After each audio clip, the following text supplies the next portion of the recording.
Ever come across one of those Westerns and you think to yourself, this is like all action, no charm? Yeah, like a fistful of dust and not much heart. Exactly. Well, let me tell you, there's one out there that bucks that trend completely. Oh, absolutely. We're talking about Charles Portis's True Grit, right? Bingo. And today we're going to take a deep dive into this book for all you listeners out there thinking about giving it a read. It's the perfect deep dive for anyone looking to get a sense of what this book is all about without running into any major spoilers. Exactly. We're keeping it spoiler-free, like a pre-read recon mission for your TBR pile.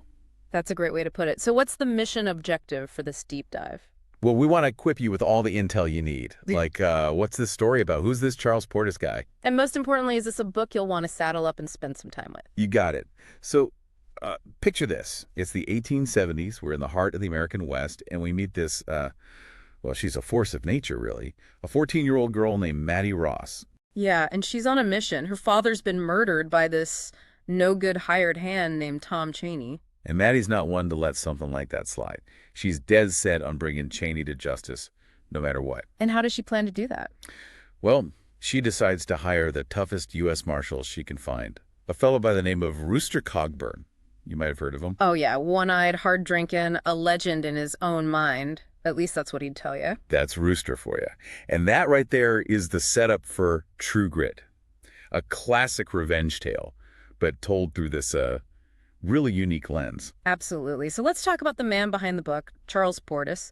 Born in Arkansas in 1933, his life was pretty interesting even before he became a full-time writer. Oh, for sure. He served in the Marine Corps during the Korean War. I imagine that experience kind of shapes a person. Definitely. I mean, talk about grit, right? And after the war, he went on to become a journalist, got his degree from the University of Arkansas, and ended up working for some pretty big papers like the Arkansas Gazette and the New York Herald Tribune. The Herald Tribune. That's a far cry from the dusty trails of the Old West. It is. You wouldn't exactly associate the two. But get this, during his time at the Herald Tribune, he actually dated Nora Ephron. Nora Ephron, wow. Small world, huh? And he was even the paper's London bureau chief for a while. That's a wild detour on the road to becoming a Western writer. Talk about range. But in 1964, he decided to shift gears and focus on fiction full-time. And thank goodness he did, because that's when he gave us gems like Norwood and, of course, the one we're talking about today, True Grit. So what sets Portis's work apart?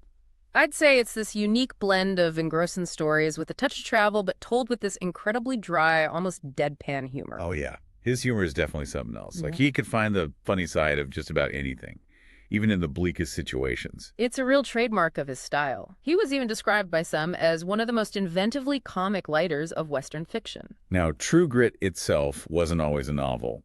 Did you know it was originally serialized in the Saturday Evening Post? Really? So folks were getting their Mattie Ross fix week by week, just like those old Western serials. That's right. It started coming out in 1968. And the story really resonated with people because both Norwood and True Grit were later adapted into films. Which says a lot about the power of his storytelling, right? No doubt. And to cement his legacy in American literature, the Library of America published his collected works in 2023. Wow.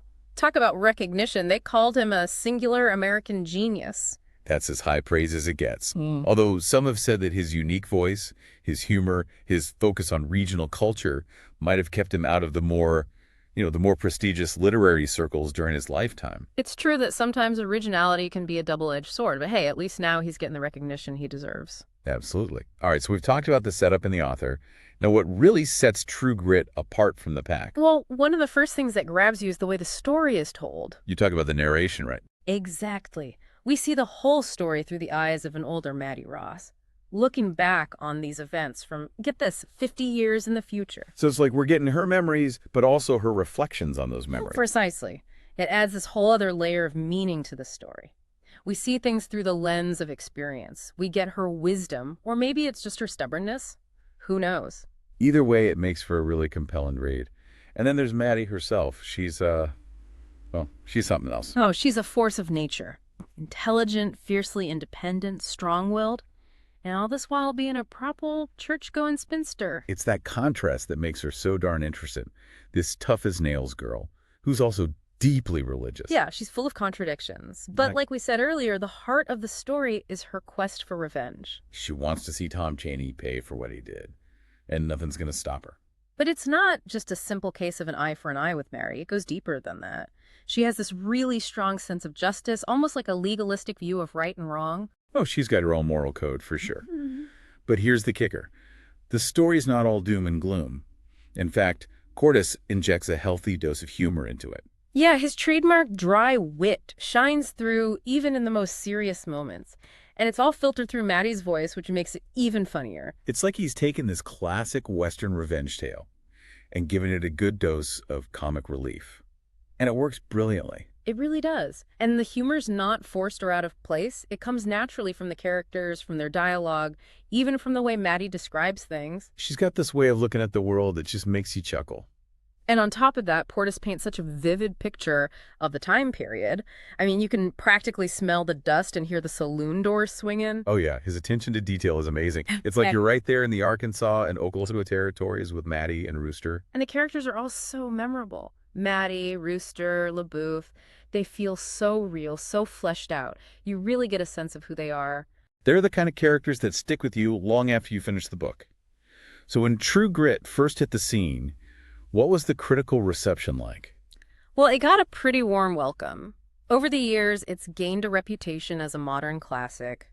Some even call it one of the great American novels. Wow, that's high praise. It is. And a lot of the praise focuses on Mattie's voice. Critics call it authentic, hilarious, and surprisingly insightful. She made a big impression, that's for sure. Why do you think her voice resonated so strongly with people? I think it's the combination of things. Her youthful determination, but with the added layer of reflection from her older self.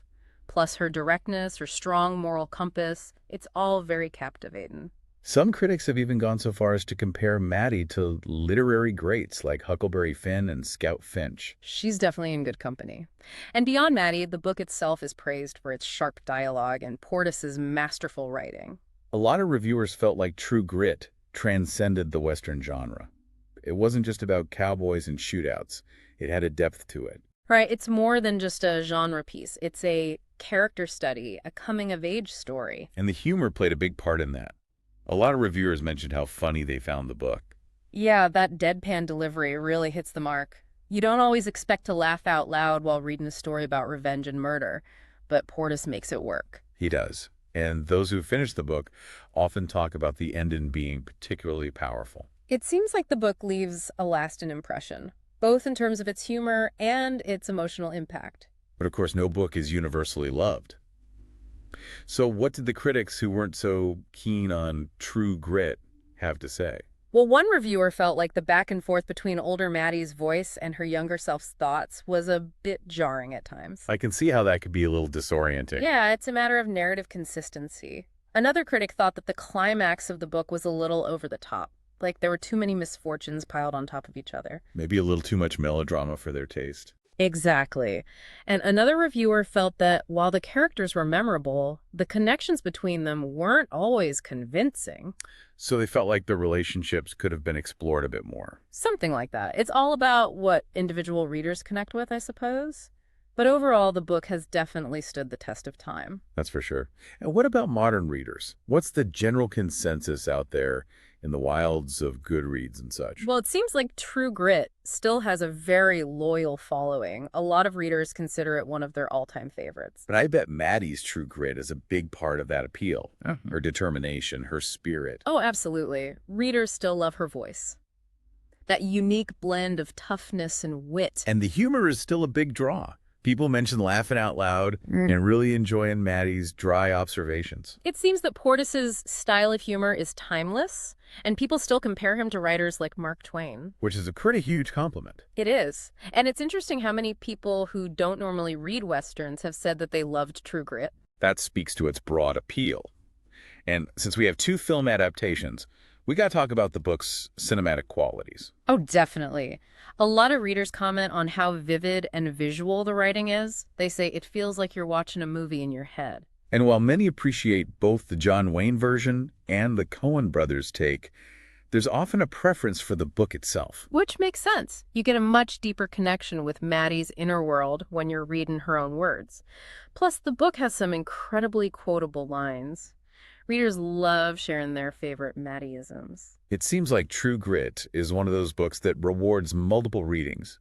It's entertainment, but also well-crafted. Exactly. And that ending we talked about, it still resonates strongly with readers. It leaves them thinking long after they've closed the book. All right, so for those of you still on the fence about reading True Grit, let's do a little deeper dive into the literary side of things. Sounds good, but don't worry, we'll steer clear of any major spoilers. Promise.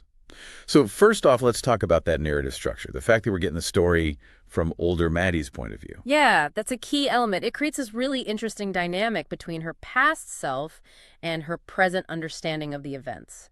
We get to see how she's changed, or maybe how she hasn't changed over time. It's almost like we're getting two Matties for the price of one. The young girl experiencing these events for the first time, and the older woman reflecting on them with the benefit of hindsight. And that hindsight adds a layer of irony to the story. We know things that young Mattie doesn't, which makes for a really engaging read. It does. And the book also touches on some pretty big themes: justice, morality, the changing face of the American West. And all of this is filtered through Mattie's very strong religious beliefs. Right, she's a devout Presbyterian, and that faith informs her whole worldview, the way she sees right and wrong. And speaking of contrast, let's talk about the relationship between Mattie and Rooster. Yeah. That's got to be one of the most memorable duos in literature. Oh, absolutely. They're such an unlikely pair. The prim and proper young girl and the grizzled, one-eyed marshal. But somehow it works. They respect each other. They even develop a kind of affection for each other. It's a testament to both their strengths and their shared determination. They both want to see justice done, even if they go about it in very different ways. And then there's LaBouffe, the Texas Ranger. He adds another layer of complexity to the story. He does. He's got his own motivations and his own way of doing things. He's a good foil to both Mattie and Rooster. Yeah, he highlights different aspects of law and justice in the West. And it's interesting how Portis plays with the conventions of the Western genre. True Grit is definitely not your typical romanticized view of the Old West. It's much more grounded, more realistic. It doesn't shy away from the harsh realities of the time. It's a very personal story, focusing on the individual choices people make and the consequences of those choices. It's about the struggle for survival, the search for justice, and the messy realities of life on the frontier. All right, so we've covered a lot of ground here. For those of you still wondering if True Grit is worth your time, let's get down to the nitty-gritty. In a nutshell, who should read this book? Well, if you love stories with a strong, unforgettable narrator, you'll definitely appreciate Mattie Ross. And if you enjoy a good blend of adventure and humor, this book delivers on both fronts. If you're interested in the American West but are looking for something different, something more nuanced, True Grit offers a fresh perspective. And if you admire characters who are determined and resilient in the face of adversity, Mattie's your gal. But it might not be your cup of tea if you don't like first-person narratives, or if you prefer your Westerns to be more action-packed. And if you're looking for a romanticized view of the Old West, you'll probably want to look elsewhere. This book is more about the gritty realities of frontier life. So there you have it. True Grit is a unique and powerful story that's both entertaining and thought-provoking. It's a classic for a reason. It's a story about justice, revenge, companionship, and the importance of standing up for what you believe in. Even if you're a 14-year-old girl facing down some of the toughest outlaws in the West. So to wrap things up, what's one thing you hope listeners will take away from this deep dive? I think it's the power of perspective. Mattie's voice is so unique, so compelling. She sees the world in a way that's both refreshing and insightful.